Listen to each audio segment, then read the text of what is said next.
Hi friends, आज हम शुरू करने वाले हैं एनसीईआरटी क्लास 6 के हिस्ट्री चैप्टर 1 से। तो शुरू करते हैं। आपका पहला प्रश्न है, नर्मदा नदी के तट पर रहने वाले प्राचीन लोग क्या कहलाते थे? ऑप्शन ए आखेटक संग्राहक, बी कृषक किसान, सी व्यापारी, डी पशुपालक।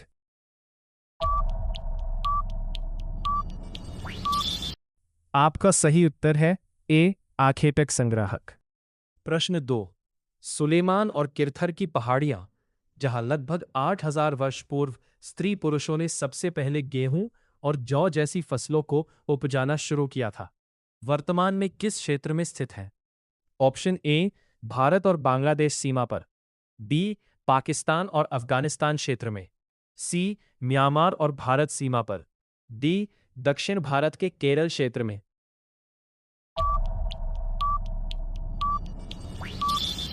आपका सही उत्तर है बी पाकिस्तान और अफगानिस्तान क्षेत्र में। अगला प्रश्न है, भारतीय उपमहाद्वीप में सबसे पहले चावल राइस उपजाने के साक्ष्य कहाँ से मिले हैं?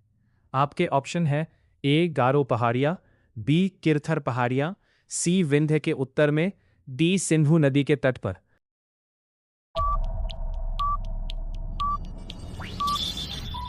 आपका सही उत्तर है सी विंध्य के उत्तर में। आपका अगला प्रश्न है, पांडुलिपि मैन्यूस्क्रिप्ट के संदर्भ में निम्नलिखित में से कौन सा कथन सही है? आपका ऑप्शन ये रहा, ए ये पत्थर या धातुओं पर खोद कर लिखी जाती थी, बी ये हाथ से ताड़पत्रों अथवा भोर्ज नामक पेड़ की छाल पर लिखी जाती थी, सी ये केवल आधुनिक कागजों पर ही छपती थी, डी इन्हें केवल दीवारों पर उकेरा जाता था।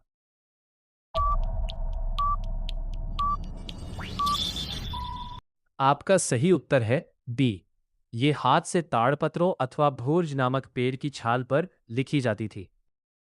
आपका अगला प्रश्न है, शासकों द्वारा अपनी विजयों, आदेशों या राजाज्ञाओं को लोगों को दिखाने के लिए पत्थरों या धातुओं जैसी कठोर सतहों पर उत्कीर्ण खोदकर लिखना करवाए गए लेखों को क्या कहा जाता है?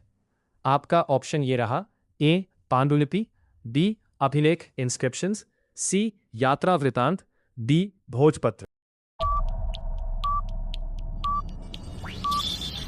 आपका सही उत्तर है बी अभिलेख इंस्क्रिप्शंस। आपका अगला प्रश्न है, हमारे देश के लिए प्रयुक्त होने वाला शब्द इंडिया किस नदी के नाम से निकला है? आपका ऑप्शन ये रहा, ए गंगा नदी, बी यमुना नदी, सी सिंधु नदी इंडस, डी ब्रह्मपुत्र नदी।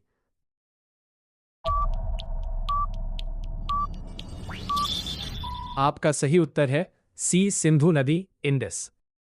आपका अगला प्रश्न है, इतिहास में तिथियों डेट्स के संदर्भ में प्रयुक्त होने वाले अक्षर ई पू या बीसी का पूर्ण रूप क्या होता है? आपका ऑप्शन ये रहा, A before Christ, B before century, C basic code, D before common. आपका सही उत्तर है ए बिफोर क्राइस्ट। आपका अगला प्रश्न है, भारत नाम का प्रयोग उत्तर पश्चिम में रहने वाले लोगों के एक समूह के लिए किया जाता था। इस समूह का उल्लेख लगभग 3500 वर्ष पुराने किस संस्कृत ग्रंथ में मिलता है?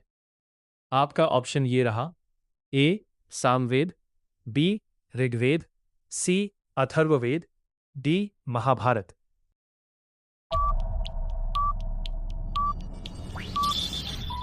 आपका सही उत्तर है बी ऋग्वेद। आपका अगला प्रश्न है, सिंधु नदी और इसकी सहायक नदियों के किनारे आज से लगभग कितने वर्ष पूर्व सबसे पहले नगरों का विकास, प्रथम नगरीकरण हुआ था? आपका ऑप्शन ये रहा, ए 2500 वर्ष पूर्व, बी 4700 वर्ष पूर्व, सी 1500 वर्ष पूर्व, डी 8000 वर्ष पूर्व।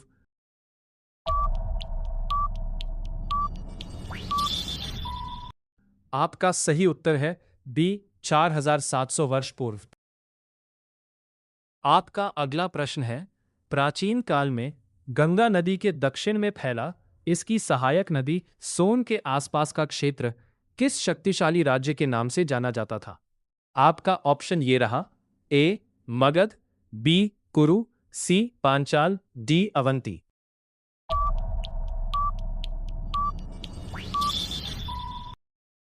आपका सही उत्तर है ए मगध। आपका अगला प्रश्न है, अतीत में लिखी गई पांडुलिपियां आमतौर पर किन भाषाओं में पाई जाती है? आपका ऑप्शन ये रहा, ए केवल अंग्रेजी और हिंदी, बी संस्कृत, प्राकृत और तमिल, सी फारसी और उर्दू, डी ग्रीक और लैटिन।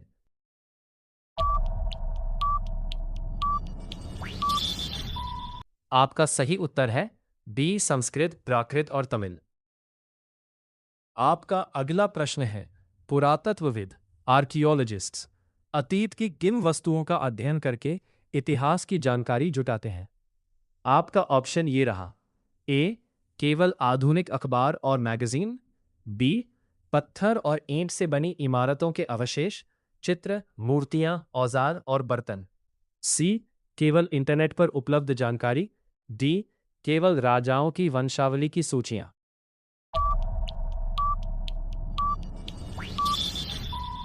आपका सही उत्तर है बी पत्थर और ईंट से बनी इमारतों के अवशेष, चित्र, मूर्तियां, औजार और बर्तन। आपका अगला प्रश्न है, इतिहास में तिथियों को लिखते समय कभी कभी एडी की जगह सीई और बीसी की जगह बीसीई का प्रयोग किया जाता है। यहां सीई का क्या अर्थ है? आपका ऑप्शन ये रहा, A Christian era, B common era, C century era, D calculated era. आपका सही उत्तर है बी कॉमन एरा। आपका अगला प्रश्न है, उत्तर पूर्व में स्थित गारो पहाड़ियां, गारो हिल्स और मध्य भारत की विंध्य पहाड़ियां, विंध्य हिल्स मुख्य रूप से किस ऐतिहासिक विकास के लिए जानी जाती है? आपका ऑप्शन ये रहा, ए यहां सबसे पहले लौह युग के औजार बने थे, बी ये क्षेत्र कृषि एग्रीकल्चर के शुरुआती विकास के केंद्र थे, सी यहां भारत के सबसे पहले समुद्री बंदरगाह बने थे, डी यहां केवल बड़े पत्थरों की कब्रें पाई गई हैं। आपका सही उत्तर है डी ये क्षेत्र कृषि एग्रीकल्चर के शुरुआती विकास के केंद्र थे।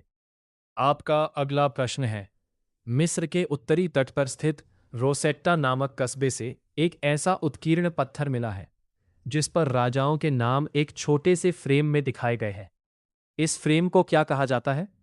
आपका ऑप्शन ये रहा, ए ताबीज, बी अभिलेख, सी कारतूश, डी भोजपत्र।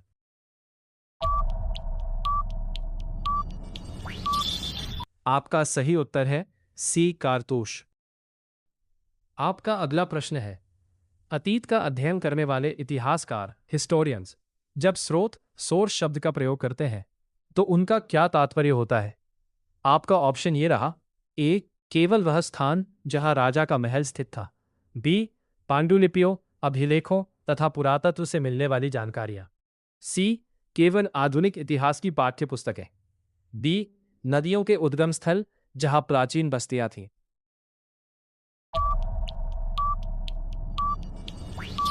आपका सही उत्तर है बी पांडुलिपियों, अभिलेखों तथा पुरातत्व से मिलने वाली जानकारियां। आपका अगला प्रश्न है, तिथियों के इतिहास में कभी कभी बीपी अक्षरों का प्रयोग मिलता है। इसका पूरा नाम फुल फॉर्म क्या होता है?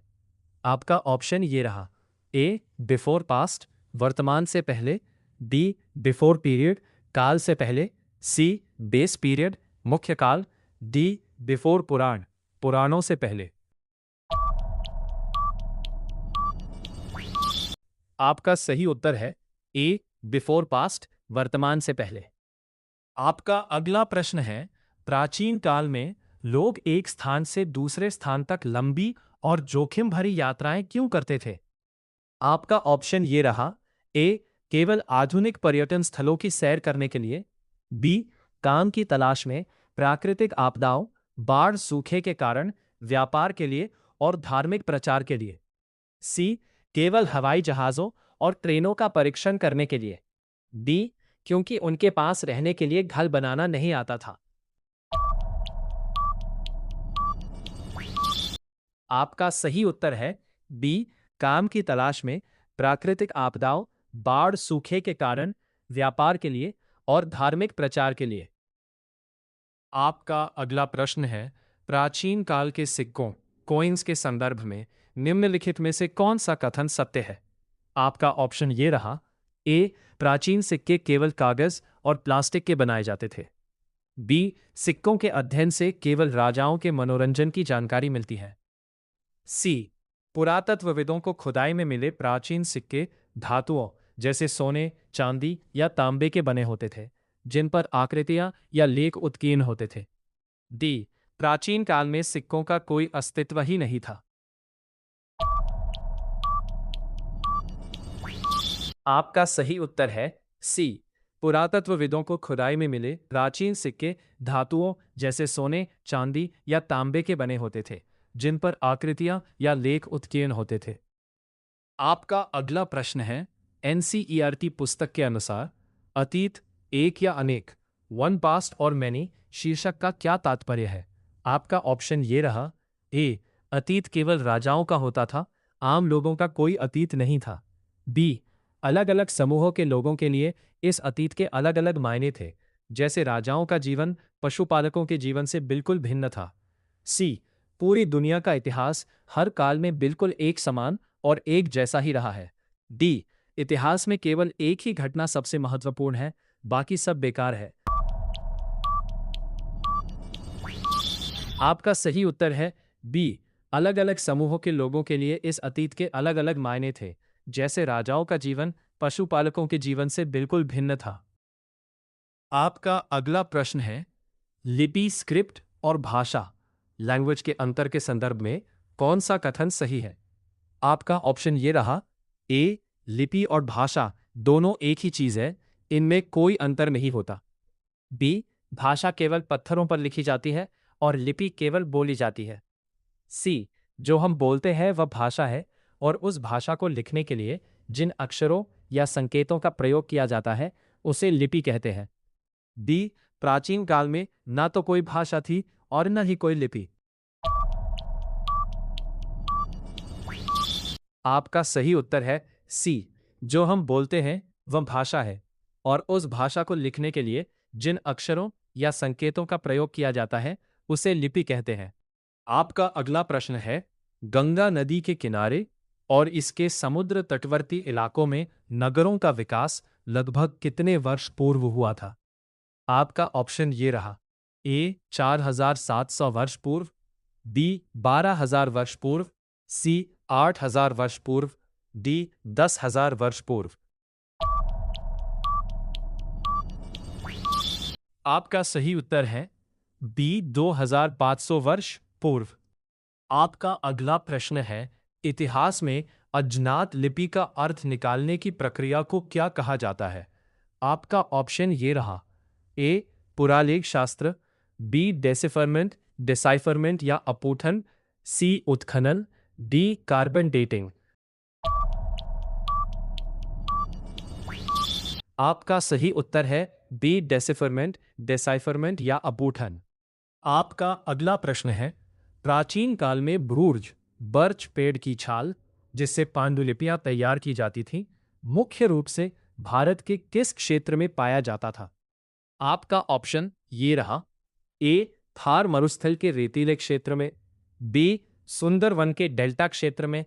सी, हिमालय के पर्वतीय क्षेत्र में। डी, पश्चिमी घाट के सदाबहार जंगलों में। आपका सही उत्तर है सी, हिमालय के पर्वतीय क्षेत्र में। आपका अगला प्रश्न है, पुरातत्व आर्कियोलॉजी के संदर्भ में खुदाई में मिलने वाली वस्तुओं की उम्र तय करने के लिए वैज्ञानिक किस लोकप्रिय पद्धति का उपयोग करते हैं? आपका ऑप्शन ये रहा। ए, जल अपघटन विधि। बी, कार्बन 14 पद्धति, कार्बन डेटिंग। सी, मृदा परीक्षण विधि। डी, आनुवंशिक कोडिंग। आपका सही उत्तर है बी, कार्बन 14 पद्धति, कार्बन डेटिंग। आपका अगला प्रश्न है, उत्तर पश्चिम से आने वाले ईरानियों और यूनानियों ने सिंधु नदी को क्या नाम दिया था? आपका ऑप्शन ये रहा। ए, गंगा और यमुना। बी, हिंदोस अथवा इंदोस। सी, ब्रह्मपुत्र। डी सरस्वती। आपका सही उत्तर है बी हिंदोस अथवा इंदोस। इसी तरह के और भी इम्पोर्टेंट वीडियो के लिए मेरे इस चैनल को सब्सक्राइब करें। Thanks for watching.